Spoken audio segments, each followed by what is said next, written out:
Guys welcome to my new vlog. तर मी आर्यन गावठे तुमचं पुन्हा एकदा स्वागत करतो आपल्याकडे नवीन व्लॉगमध्ये. तर आत्ता चाललं दुपारचं. तुम्ही म्हणता असं दुपारचं वावर कशाला चाललं, तर वावर चाललं आज ट्रॅक्टर आलेला आहे आपल्या वावरामध्ये. तर कशाला सरी काढायला. तर इथून इकडे आपल्याला बाजरी करायची आहे ते, आणि तिथून पलीकडे कडवा करायचं आहे गायांना, कारण 5 गाय आहेत तर त्यांचं खायला नको कोणाला. तर चला ट्रॅक्टर आलेला आहे आता वावरात, आणि तिथं अर्णव आणि काका आहेत. तर म्हणलं चला आपण बी जाऊन गाईजला बी दाखवू आपल्या. तर चला आपण बी जाऊ. तर इथून इकडं आपला इथं नका ते नारळाच्या झाडाचे तिकडं भाजीपाला, इकडं भाजीपाला, आणि इकडं बाजरी, आणि तिकडं कडवा आहे. असं करायचं आपल्याला. तर चला आपण जाऊया. तर अर्णव इकडेच येतो माझ्याकडं.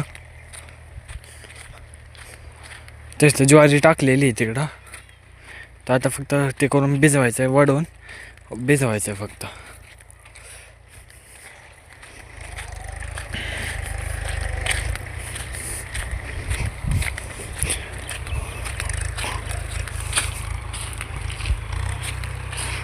तर चला आपण जाऊ.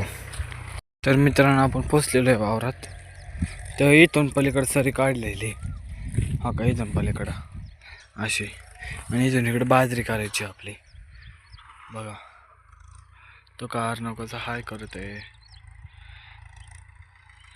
आणि इकडे काका आहे सावळीला. तिथं ट्रॅक्टर आहे. बघा सरी काढलेली आता.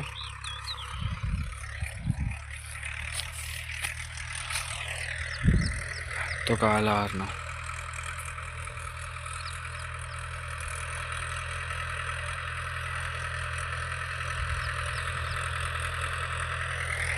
आणि आता वाजलेले दुपारचे 2.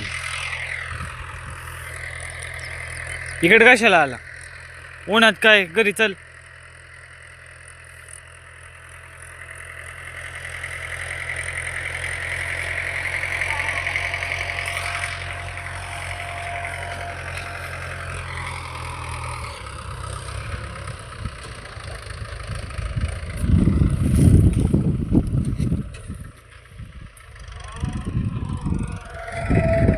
वारं पण सुटलेलं आहे गाईस. आता मेचा महिना चालू आहे तर वारं सुटतंच, आणि संध्याकाळची आमची लाईट जाते.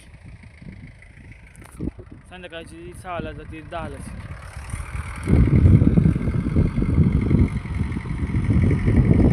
तर चला गाईस आता घरी जाऊ. इथं थांबून का फायदा नाही. तुम्हाला जर का आपला ब्लॉग आवडला असेल तर चॅनल लाईक करा, शेअर करा, सबस्क्राईब करायला विसरू नका. बाय गाईस. इथं बघा अर्णव आता आधी आला घरी. तर का गेला पळत तिकडे वावर ते ट्रॅक्टर. बाय.